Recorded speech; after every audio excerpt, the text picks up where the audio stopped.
2021 में मैंने जब यहाँ का पूरा देखी व्यवस्था सुनिश्चित की तो उस समय मुझे पाया मैंने कि 342 केस यहाँ पर चल रहे थे, पेंडिंग पड़े हुए थे काफ़ी सारे। क्योंकि हम जब से रेगुलर बैठ रहे हैं, हमारे दोनों उपाध्यक्ष, हमारे माननीय सभी सदस्यगण, हम रेगुलर यहाँ बैठ रहे हैं। शुरू में तो हम प्रति सोमवार को जो है अपनी जनसभा लगाते थे, तो हमारे पास तमाम जो पीड़ित लोग आए भी, तो इसमें से लगभग 328 नए प्रकरण और इसमें जुड़े। 342 पुराने थे, 328 जुड़े। इस प्रकार से 670 प्रकरण हमारे पास टोटल अब तक हो चुके हैं। उन 670 में से हम 448 प्रकरणों का निस्तारण कर चुके हैं। मतलब हमने पुराने केसेस भी काफ़ी फाइल निस्तारित कर दी हैं और नए केसेस जुड़े हैं।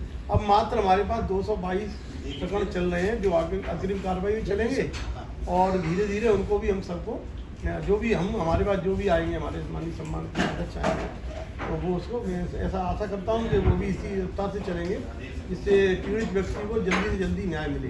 तो न्याय को यदि आपको देना है तो उसको जल्दी देना पड़ेगा।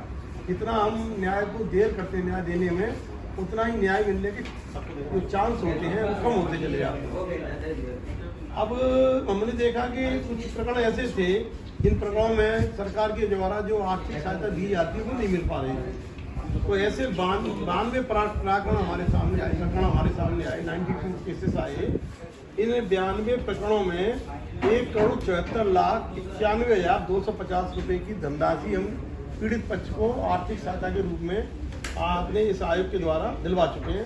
सर एक राशि दोबारा बता दीजिए। 1,74,91,250। इसके साथ में जो बीच में चूँकि मैं जब आया था तो उस समय बड़ा ही सेंसिटिव पीरियड चल रहा था, क्योंकि चुनावी वर्ष था, और चुनावी वर्ष में आप जानते हो कि जो सरकार में होता है और जो प्रतिपक्ष में लोग होते हैं, वो सरकार को परेशान करने के लिए सरकार के छोटे कोई ऐसी बात आती है उसको हाइपरबोलिक वे में, अतिशयोक्ति के रूप में इतना बढ़ा चढ़ा कर पेश करते हैं कि वातावरण ऐसा लगता है कि क्या हो रहा है। तो चूँकि ज़्यादातर मैं ऐसा मानता हूँ कि हमारी अनुसूचित समाज अभी गरीब भी है। हम 75वां अपना जो है अमृत महोत्सव मना रहे हैं, लेकिन अभी भी हमारे अनुसूचित समाज की स्थिति आर्थिक रूप से, सामाजिक रूप से अभी इतनी अच्छी नहीं हुई है जो कि होनी चाहिए। अब जैसे उदाहरण के तौर पर अभी हमारे यहाँ मैं कहूँ कि अभी जो 36 MLC की जो टिकटें दी गई, उसमें अनुसूचित व्यक्ति को किसी को इसलिए नहीं मिल पाई कि उनकी आर्थिक स्थिति अच्छी थी नहीं किसी की। इसका मतलब 75 वर्ष की आज़ादी में हमारे प्रदेश में एक भी आदमी ऐसा नहीं था अनुसूचित समाज का जिसको कि उस चुनाव को लड़ा जा सकता है। तो आर्थिक स्थिति अच्छी नहीं है, तो जो आर्थिक स्थिति अच्छी ना होने की वजह से तमाम समस्या हमारे सामने आती हैं, झगड़े होते हैं, तमाम दिक्कत होती है। विरोधी जाकर के उनको उकसाते हैं, उनके साथ तमाम तरह की ऐसे प्रलोभन देकर तमाम ऐसे करते हैं कि सरकार की बदनामी करें। तो उस स्थिति में लगभग हम 11 जनपदों में जहाँ छोटी भी चीज़ हुई या बड़ी चीज़ हुई, तत्काल हमने अपना आयोग वहाँ भेजा, जिसमें माननीय हमारे उपाध्यक्ष, कहीं माननीय हमारे रामविलास पासवान जी गए, कहीं मिथिलेश कठेरिया जी गए, कहीं हमारे सदस्यगण गए। हमने तुरंत भेजा। उसका लाभ ये मिला कि पीड़ित पक्ष को भी लगा कि आयोग हमारे घर पर आ गया है, उसकी बात को सुना गया, अधिकारी साथ में रहते थे, तो तत्काल उसे न्याय भी मिल गया। तो विरोधी लोगों को फिर उसका राजनीतिकरण करने का अवसर हमने बिल्कुल नहीं मिलने दिया। ये हमने एक बहुत बड़ी अपनी उपलब्धि रखी, और जो हमारा सोच भी था कि हमारा आयोग जन जन तक जाएगा, घर घर तक जाएगा, तो हमारा आयोग के पानी घर घर भी गया।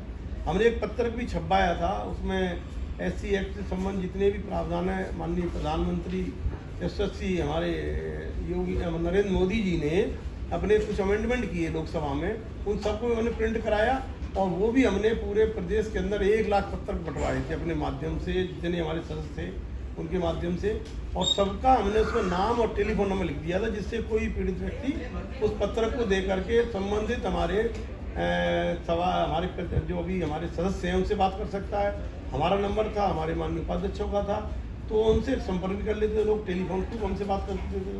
तो ऐसे आजमगढ़, शाहजहाँपुर, आगरा, औरैया, इटावा, बदायूं, बरेली, कानपुर, अलीगढ़, फतेहपुर, अमरोहा, इन जगहों पर हमने तत्काल भेजा। जहाँ भी हमें लगा फिर वो हमने जाँच में पता लगता है क्या होता है।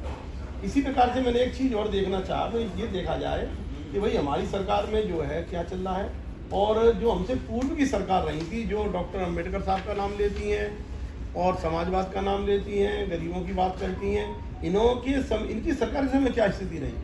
तो जो बीएसपी की सरकार रही 2007 से 12 तक, उसमें लगभग 65,127 केसेस अनुसूचित समाज के ऊपर अत्याचार के आए थे, जिसमें से 34,183 पुलिस से संबंधित थे, 17,547 राजस्व विभाग से संबंधित थे और सेवा संबंधी 13,397। और देखिए मजे की बात कि बहन जी कितनी भी पैसे वाली बन गई हों, लेकिन उनकी सोच दस्ताती है इसको देख करके कि उन्होंने जिस समाज के बल पर इतना अर्श को छुआ, अपनी ऊंचाइयों को छुआ, 4 बार प्रधानमंत्री मुख्यमंत्री बनी, प्रधानमंत्री का सपना देख रही थी, उन्होंने इस समाज की आर्थिक स्थिति को भी उठाने में कोई भी सोच नहीं रखी अपनी।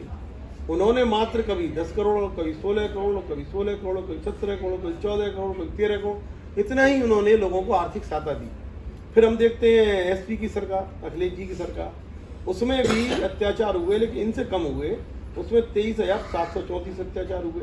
इसमें सेवा संबंधी 4,124, राजस्व से संबंधित 6,777 और पुलिस से संबंधित 12,883। अब इनका भी मैं देखा भी आर्थिक इन्होंने क्या किया, भाई समाजवाद की बात करने वाले लोगों ने समाज में आर्थिक परिवर्तन के लिए क्या किया। मायावती तो केवल उनका नारा ढकोसला रह गया, जैसे हाथी का दांत दिखाने और खाने के अलग होते हैं वो ऐसा रहा। खाने के उनके अपने खुद के रहे, दिखाने के उनके हाथी के दांत जनता के लिए रहे। इन्होंने देखा तो इन्होंने एक बार 21 करोड़, एक बार 23, एक बार 37, एक बार 40 और आखिरी वर्ष में 1,51,00,000 रुपए आर्थिक सहायता दिलवाई। अब हमारे महाराज जी का शासन आता है उत्तर प्रदेश में, जो कि अराजकता से और चारों तरफ एक तरह से अफरा तफरी जैसा प्रदेश था। उन्होंने आते ही सबसे पहले तो यहाँ कानून व्यवस्था को अच्छा किया और उन्होंने चिंता की, वो संत हैं, संत का काम होता है सबका कल्याण करना, बिना भेदभाव कल्याण करना। तो उनकी चिंता हुई कि हमारा जो गरीब हिंदू समाज है इसको हम आर्थिक कैसे संपन्न करें। तो जो उनके समय में केसेस जितने आए वो 14,089 केसेस आए। इसमें 8,278 पुलिस से संबंधित, 4,182 केसेस राजस्व संबंधित और सेवा संबंधी 1,629 केसेस। अब देखिए आर्थिक सहायता की बात, क्योंकि माननीय योगी जी और माननीय मोदी जी पंडित दीनदयाल उपाध्याय, डॉक्टर BR अम्बेडकर साहब के सपने को साकार करना चाहते हैं। जो सबसे आगे जुड़ी बेटा व्यक्ति है उसको भी रोटी, कपड़ा, मकान, स्वास्थ्य, शिक्षा, मान सम्मान दिलाना चाहती है। इसलिए उन्होंने 2018 में 1,92,88,000 रुपये का राजस्व आर्थिक सहायता दी अनुसूचित समाज के लोगों को। इसी प्रकार से 2019 में 2,32,93,93,000 की सहायता दी। इसी प्रकार से 2020 में 229 करोड़ 0.05 करोड़ की उनको आर्थिक सहायता दी। और मैं जब से आया 1,74 मैंने अपना बताया 91,250। इस तरह से हमारी सोच थी, ये हमने एक व्यवस्था की उस समय। और जो है तीसरा जो है, अभी हमारे माननीय उपाध्यक्ष जी जो है, वैसे हमने बहुत कोशिश की है। कुछ हमारे यहाँ ऐसा हुआ प्रदेश के अंदर, जब अनुसूचित समाज की यहाँ पर 66 जातियाँ और लगभग 21 खंड की आबादी थी, तो कुछ लोगों को लगा कि भाई हम अपना फर्जी सर्टिफिकेट बना लेते हैं अनुसूचित समाज का, तो उसमें हमें लाभ मिल जाएगा। ऐसे कई प्रकरण आए। तो इसमें तमाम समय समय पे हमारे उपाध्यक्ष इसमें कार्रवाई करते रहे, हम सब करते रहे, आयोग करता रहा। ऐसे लोगों को हमने जांच भी कराई और जो ऐसा दोषी पाया गया उसकी कार्रवाई करी। हमने एक SDM, IPS तमाम लोग यहाँ पर सस्पेंड होने का काम भी हुआ है। अभी एक